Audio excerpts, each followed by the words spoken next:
Hello everyone, welcome to Luxac Studios. My name's Christian. Today I want to talk about King of the Hill. Particularly one line in King of the Hill, which I believe may be the strangest, most out of place, and out of character piece of dialogue in the entire series. But first, let me sum up the episode up to that point. So Dale was running for re-election as the Arlen Gun Club president, but after he accidentally shoots his gun while telling a story, his chances seem to be shot. So after Dale accidentally discharges his weapon, he begins to think he'll be discharged as president. Come on, guys, lighten up. Anyway, the day after, Dale's rival Mad Dog runs for Gun Club president opposite Dale, and Dale starts to lose his confidence.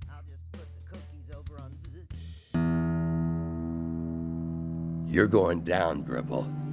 And unlike your macaroons, you're staying down. Fun fact, Mad Dog is voiced by Gary Busey. Excellent casting choice. To give Dale his confidence back, Hank pretends to be Mr. Big, an anonymous persona, and answers Dale's advertisement in Soldier of Fortune magazine for hiring a private mercenary. My name is Mr. Big. Yes, yes, yes! Wait, Soldier of Fortune magazine? That can't be real, right?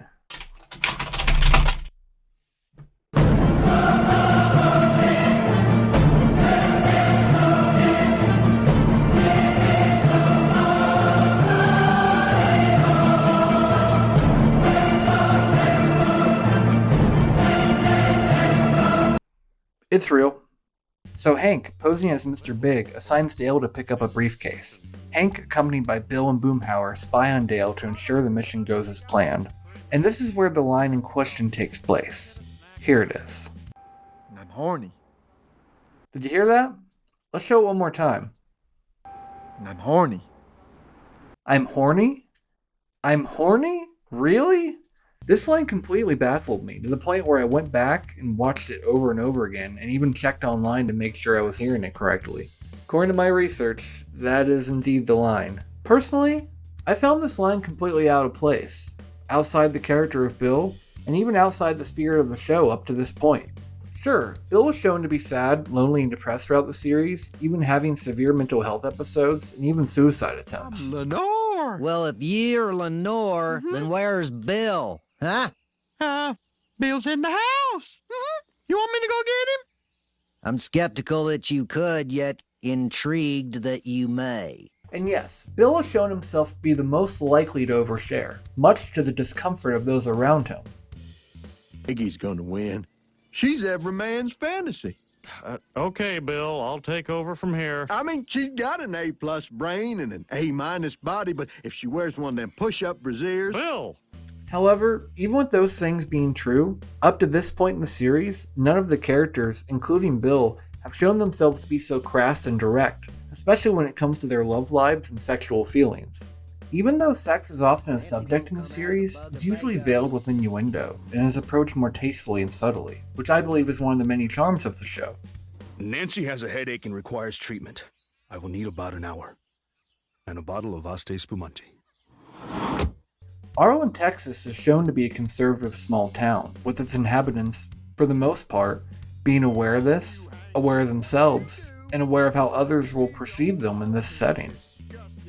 But to let it spill out into our streets where my future children will someday play, well, that is going too far. Shame! Shame! Even the show's most eccentric characters have been shown to have some level of restraint and self-awareness, at least in social settings. A common premise of the series is to show how Arlen and its inhabitants will react to situations that threaten their values and morals, or show how these mostly inhibited characters will respond to something that is outside the norm in their world. Oh no, my eyes are turning bloodshot. I'm going on a trip. I look like I'm doped out of my gourd. The characters are mostly well developed and fully fleshed out people, and have been shown to learn and grow over time. Sure, they all have their flaws, but no one in the series has been shown to be perfect, no matter how much some of them think they might be. I prayed on it, Hank, and God said to me, "Don't Do it. But you know what? I knew better. But nearly every character in the series has been shown to have some redeeming qualities, even if the character themselves isn't likable. Arsonist. That's what they'll be calling him in State of Texas versus Bobby Hill. What are we gonna do? You'll do what I say is what are you gonna do? Now get the cops in here. Tell them I'm ready to confess. No, Dad, you can't. I'm an old man. Everybody already hates me. But Bobby, he's just a child. He's got his whole life ahead of him. Cotton, do you know what you're saying? If I can take a bullet for my grandson, I'll do it.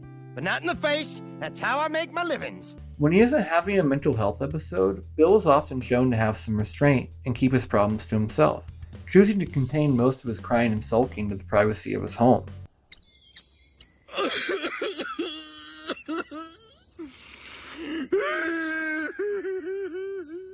When Bill breaks this routine, it's usually when he believes it will benefit him in some way, or when he's been pushed too far and his depression and loneliness get the best of him. Could drive yourself crazy trying to figure out all the reasons women are laughing at you.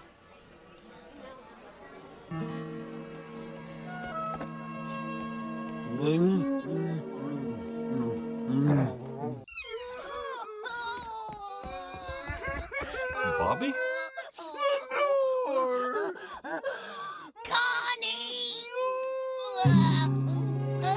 This is why I think this line is so out of place, and surprised me as much as it did.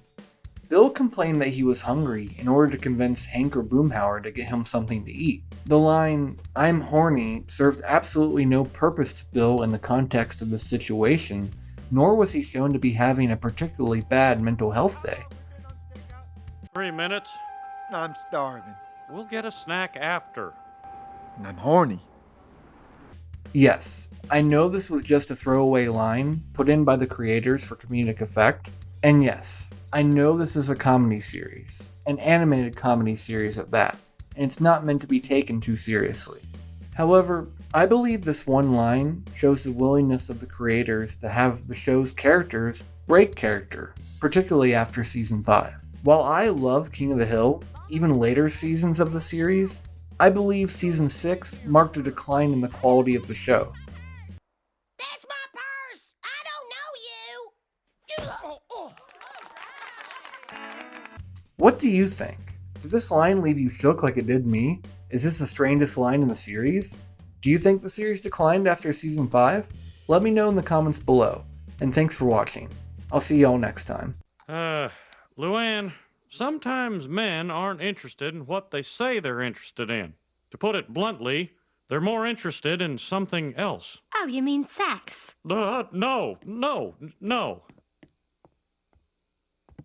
Yes.